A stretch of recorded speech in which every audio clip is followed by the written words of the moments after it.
Welcome to another story presentation from Read Me a Story Inc., located on the web at readmeastoryinc.com.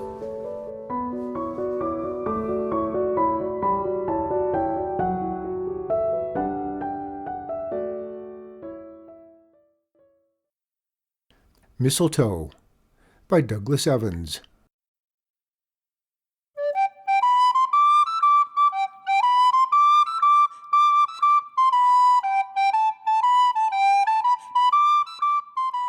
I stood under the mistletoe. The green leafy clusters speckled with waxy white berries hung from the branches of every apple tree. That's the same stuff they sell in stores for Christmas decorations, I told myself. Why couldn't I sell mistletoe too? Christmas was 3 weeks away, and selling mistletoe would be a perfect way to earn money to buy a gift for my brother Derek. After taking a few steps back, I ran and leaped. I stretched my arms up as high as I could, but the lowest mistletoe cluster was miles beyond my reach. So that was that. I had started home when something caught my eye. At the edge of the apple orchard, one tree stood bare. A pile of mistletoe lay by the trunk, as if put there just for me. I picked out the best sprigs and filled my lunchbox.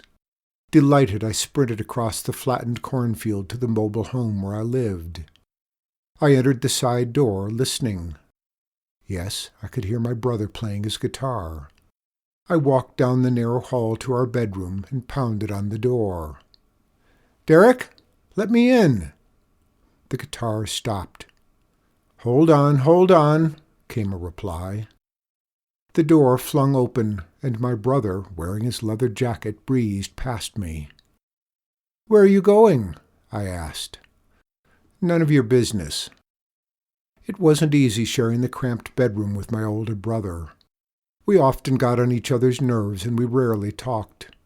The whole trailer was far too small for our family. With Derek gone, I emptied the mistletoe onto my bed.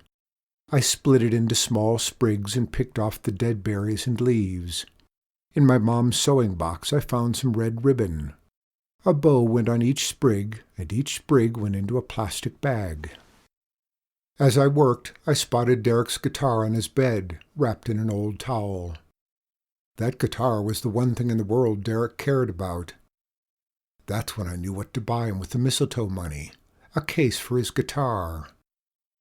The next day I brought my mistletoe packages to school, and during lunchtime I sold every one.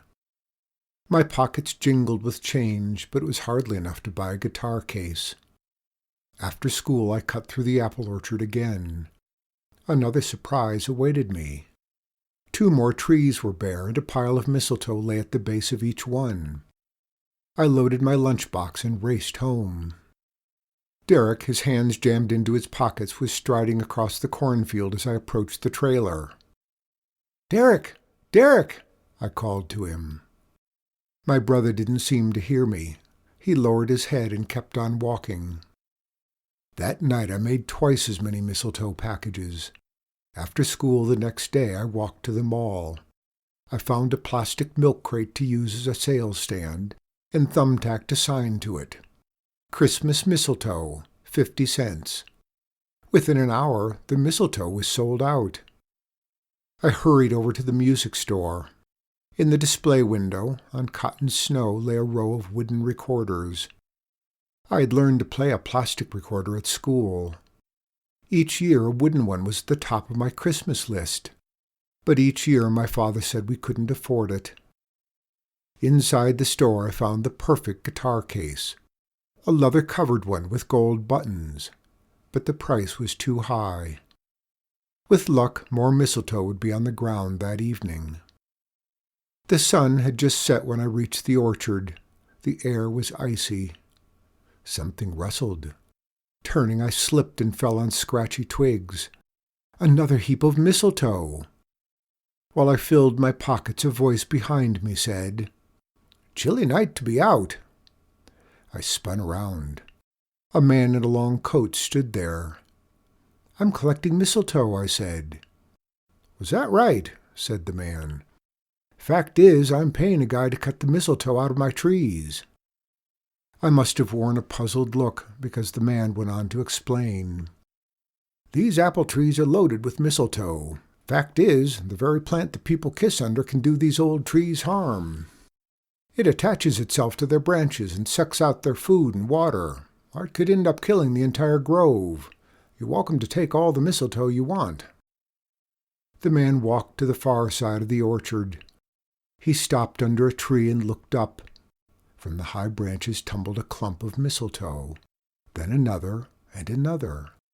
Soon 2 legs dangled from the lowest branch, and a figure dropped to the ground next to the man. "Derek!"